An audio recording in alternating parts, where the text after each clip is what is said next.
Bom dia, galera, tudo bem? Vamos iniciar mais uma aula. Hoje falaremos sobre a independência dos Estados Unidos. Vamos falar agora sobre as características das 13 colônias que deram origem ao atual Estados Unidos. Vamos falar primeiramente sobre as colônias de exploração. As colônias de exploração tinham, como o próprio nome indica, o objetivo de explorar as 13 colônias. Então, os ingleses, vieram para as 13 colônias, adentraram para as terras, ficaram em alguns latifúndios, que os latifúndios são grandes extensões de terras, e ali eles começaram a explorar este território e ver o que tinha de grande importância neste território.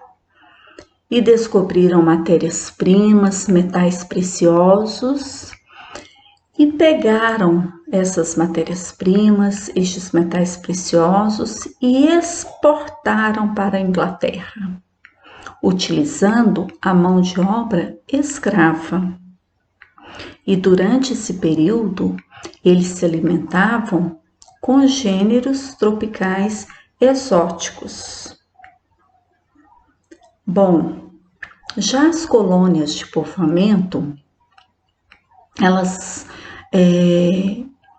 foram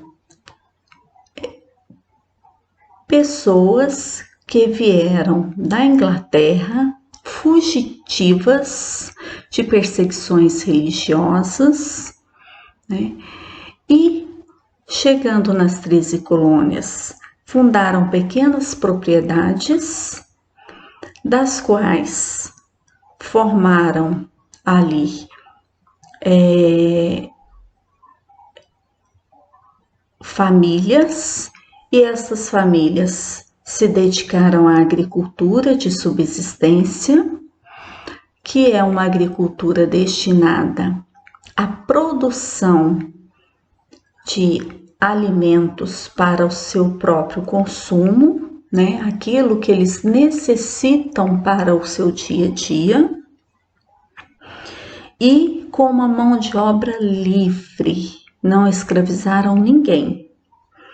E estes alimentos ou gêneros alimentícios, eles eram similares aos dos europeus, porque eles nada mais eram do que europeus, porque eles vieram da Inglaterra.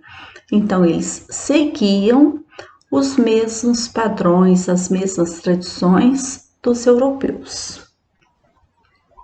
Aí nós temos um mapa das 13 colônias. Nós temos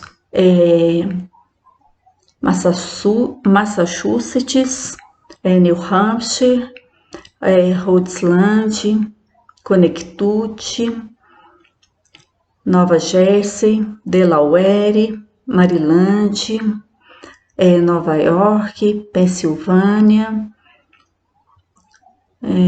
Virgínia, Carolina do Norte, Carolina do Sul e Geórgia. São as 13 colônias inglesas que deram origem ao atual país que hoje é os Estados Unidos. As colônias do Norte, elas, por serem pouco interessantes economicamente, elas desenvolveram um importante mercado interno. Então, como elas não deram grande importância para a sociedade em si, então ninguém ficou de olho na economia deles. quando de repente esse mercado expandiu-se. Então ninguém foi lá querer explorar o mercado deles. Aí ele se expandiu para o exterior, em direção ao Caribe e à África, e onde eles formaram o chamado comércio triangular entre Caribe, a África, né, e as 13 colônias. Então vamos observar então aí. Bom,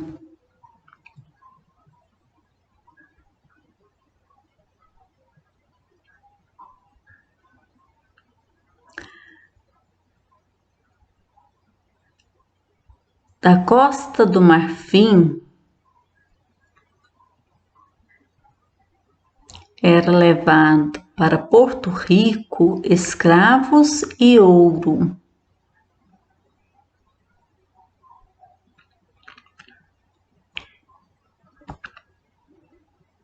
De Porto Rico levava-se para Londres, né, para a Inglaterra, açúcar, melado, frutas, madeira, né? Então, esse era um chamado comércio triangular, porque eles ficavam comercializando entre eles, tá? Então, era a Inglaterra com as colônias e suas colônias, né, comercializando. Agora nós vamos falar sobre a Guerra dos 7 Anos, que ocorreu de 1756 a 1763, né? Um período aí que durou aproximadamente, né? Mas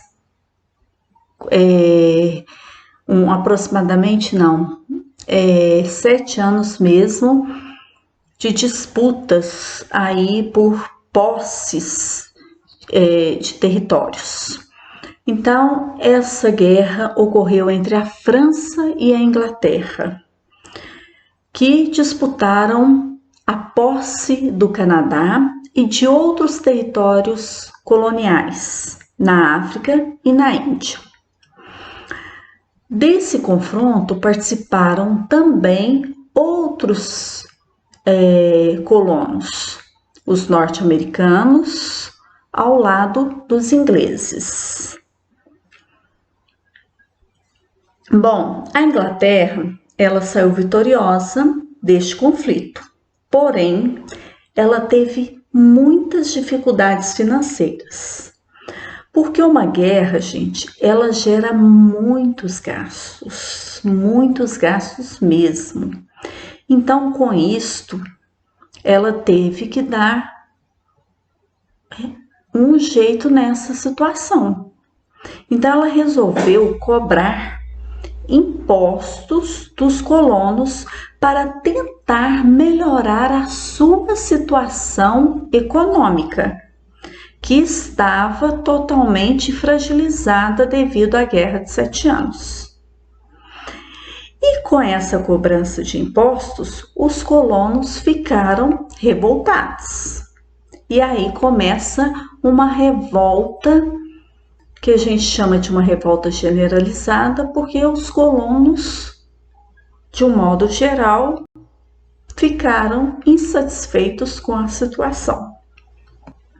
Então, foram as chamadas leis intoleráveis, porque a Inglaterra começou a cobrar dos colonos, primeiramente, a lei do açúcar. O que foi essa lei? A cobrança de taxas sobre os derivados da cana-de-açúcar. Então, cobrar uma taxa sobre a produção do açúcar, sobre o melaço e sobre o rum. Depois, a lei do selo. Taxa sobre todos os impressos, jornais, bíblias, baralhos, documentos em gerais que tinham que levar o selo, tinham que ser selados.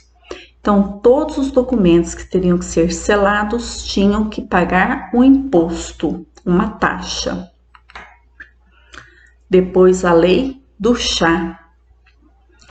Todo produto que era importado da Índia e que era muito consumido pelos ingleses seria cobrado uma taxa.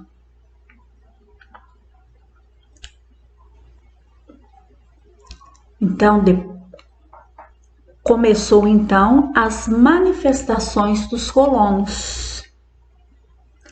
Essas manifestações, inclusive, ficaram conhecidas como Boston Tea Party, né? E o governo resolveu então a fechar o porto de Boston e ocupou a região com os militares, exigindo indenizações da colônia. Bom, com essas medidas e diante das ideias iluministas que circulavam na região, os representantes das colônias reuniram-se na cidade da Filadélfia em congressos continentais. Então, olha o que eu disse para vocês, que sempre nós estaríamos falando sobre os iluministas, né?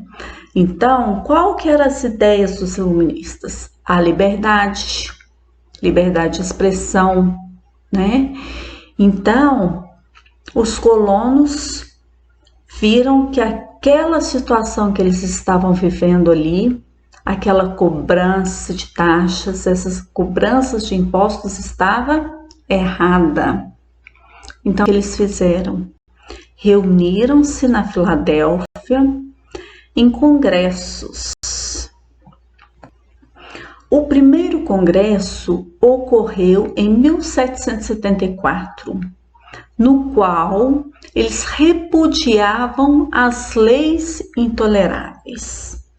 Eles negavam, eles eram contra as leis intoleráveis. Depois, 2 anos após, houve o segundo Congresso Continental, também na Filadélfia, que foi em 1776, e neste segundo congresso ocorreu a assinatura da Declaração da Independência dos Estados Unidos da América, em 4 de julho, escrita por Thomas Jefferson. O que isso quer dizer? Que as 13 colônias inglesas conseguem a sua independência. Todos os homens foram criados iguais e são dotados de certos direitos inalienáveis, entre os quais estão a vida, a liberdade e a busca da felicidade. Este trecho está na Declaração da Independência dos Estados Unidos. A guerra entre os Estados Unidos e a Inglaterra ocorreu entre 1776 e 1781, que foi a Guerra da Independência, porque a Inglaterra não queria dar a independência para os Estados Unidos, porque, vamos dizer assim, as 13 colônias inglesas seria a galinha dos ovos de ouro da Inglaterra. Então, a Inglaterra não queria dar a independência. Então, os Estados Unidos teve que lutar pela sua independência. O comandante das tropas norte-americanas foi o fazendeiro George Washington. Com o apoio militar da França e da Espanha, os norte-americanos conseguiram finalmente a sua independência. Lembram lá no início, quando ocorreu a Guerra dos 7 Anos, a França era contra a Inglaterra. Então a França apoiou os norte-americanos, que é os Estados Unidos, contra a Inglaterra. E com isso ajudou os Estados Unidos a conseguir a sua independência. Além da França, a Espanha também esteve do lado dos Estados Unidos. No Tratado de Versalhes de 1783, ficou reconhecido, a independência das 13 colônias, que receberam também as terras entre os Grandes Lagos, os rios Ohio e Mississippi e os Montes Apalaches. Senegal, na África, Santa Lúcia e Tobago, no Caribe, voltaram ao comando francês. Flórida, na América, e Menorca, na Europa, voltaram às mãos espanholas. Então, o objetivo também, tanto dos franceses quanto da Espanha, de ajudar os Estados Unidos a se tornar independente da Inglaterra, tinham um interesse por trás disso, Com isso, eles tiveram os seus territórios de volta, Vou repetir aí: os territórios de Senegal, de Santa Lúcia e Tobago voltaram ao comando da França, e o território da Flórida e de Menorca voltaram ao comando da Espanha. A primeira Constituição iluminista, ou seja, baseada nos ideais iluministas. Em 1787, os representantes das colônias inglesas independentes aprovaram a Constituição norte-americana, válida até hoje. Essa Constituição defende o governo republicano, que é uma república, como é aqui no Brasil, a divisão do Estado em 3 poderes: legislativo, executivo e judiciário, que nós também somos aqui no Brasil, e a eleição dos governantes pelo povo.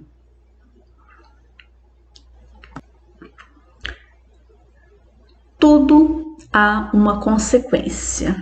Então, qual foi a consequência? O primeiro país a adotar as ideias iluministas, no entanto, não libertou seus escravos e nem se importou com os povos indígenas da região. Esta foi a consequência. Apesar disso, os Estados Unidos tornaram-se modelo de aplicação daquelas ideias, por serem considerados a primeira democracia moderna. Ok? Bom, nossa aula termina por aqui. Qualquer dúvida que vocês tiverem, eu estou à disposição. Podem me chamar no WhatsApp. Um beijo e até a próxima aula.